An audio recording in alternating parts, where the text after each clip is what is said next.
गीतेचा दुसरा अध्याय आहे सांख्ययोग. आरामात बसायचं आहे किंवा तुम्ही डाव्या कुशीवर झोपू शकता. आता डोळे हळूच बंद करायचे. एक दीर्घ खोल श्वास घ्यायचा आहे, हळूच बाहेर सोडायचा आहे. आजचं हे ध्यान आहे भगवद्गीतेचा दुसरा अध्याय सांख्ययोग यावर आधारित. हा अध्याय काय सांगतो? हा अध्याय आईच्या मनाला स्थैर्य देणारा आहे आणि भीतीपासून मुक्त करणारा आहे. आता तुम्हाला तुमच्या श्वासावर लक्ष द्यायचं आहे. श्वास आत घेताना फील करायचं आहे की तुमच्या आत विश्वास जात आहे.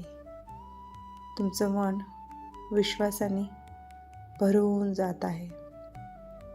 तुमचा स्वतःवर खूप विश्वास आहे.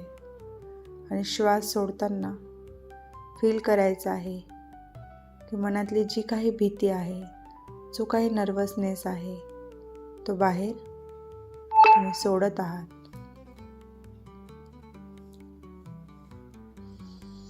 पुन्हा एकदा दीर्घ श्वास घ्यायचा आहे, होल्ड करायचा थोडासा आणि हळूच सोडायचा आहे.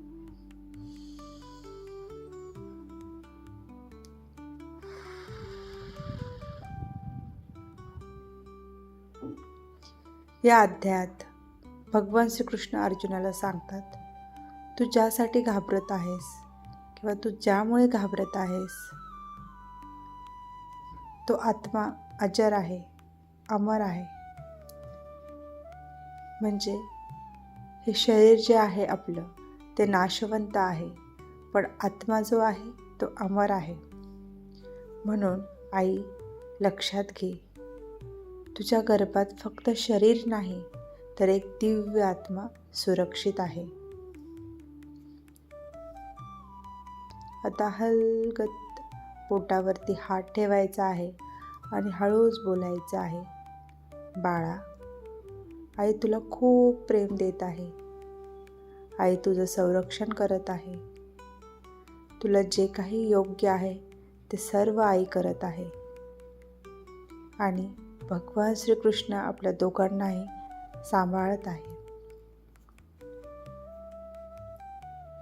आता भगवंताचा एक अत्यंत महत्त्वाचा संदेश, दुसऱ्या अध्यायाचा सार, तो आपल्याला ऐकायचा आहे. दुसऱ्या अध्यायात भगवंताने सांगितले आहे, कर्मण्येवाधिकारस्ते मा फलेषु कदाचित. म्हणजेच काय, याचा अर्थ आपण समजून घेऊया. तुझं काम आहे कर्म करणं. तू कर्म करत राहा, पण त्यातून काय फळ मिळणार आहे याची चिंता करू नको. फळाची काळजी करू नको, कारण भगवंत तुझ्या प्रत्येक कर्माची नोंद ठेवत असतो. म्हणून आई, तू तुझं कर्म कर. तुझं कर्म काय आहे सध्या?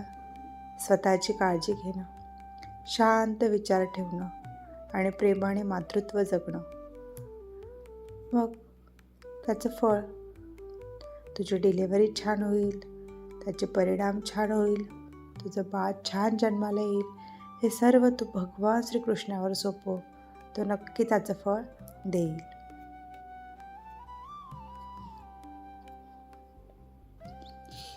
आता आपल्याला इमॅजिन करायचं आहे, कल्पना करायची आहे, एक सुवर्ण प्रकाश कृष्णाच्या हातातून तुमच्या हृदयात जात आहे.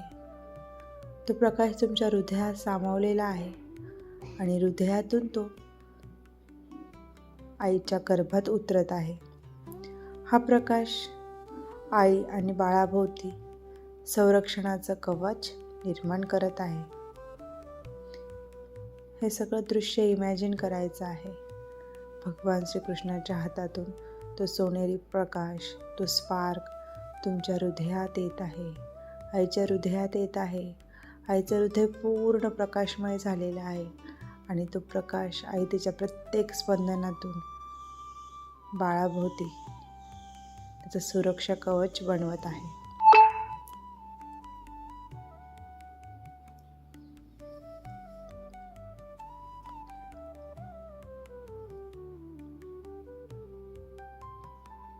आता आईने अफर्मेशन बोलायचे आहे मनातल्या मनात. मी माझं कर्म प्रेमाने करत आहे. कुठल्याही फळाची अपेक्षा न ठेवता मी माझे फळ पूर्ण विश्वासाने कृष्णावर सोपवत आहे. माझा भगवान श्रीकृष्णावर पूर्ण विश्वास आहे. मी एक शांत स्थितप्रज्ञ आई आहे. मी एक शांत स्थितप्रज्ञ आई आहे. आता आपल्याला ग्रॅटिट्यूड व्यक्त करायचे आहे, कृतज्ञता अनुभवायची आहे. धन्यवाद माझ्या शरीराला, धन्यवाद माझ्या शरीराला, धन्यवाद माझ्या श्वासाला, धन्यवाद माझ्या श्वासाला, धन्यवाद माझ्या बाळाला, धन्यवाद माझ्या बाळाला. आता एक खोल श्वास घ्या आणि हळूच डोळे उघडायचे आहे. चेहऱ्यावर एक स्मित हास्य असू द्या.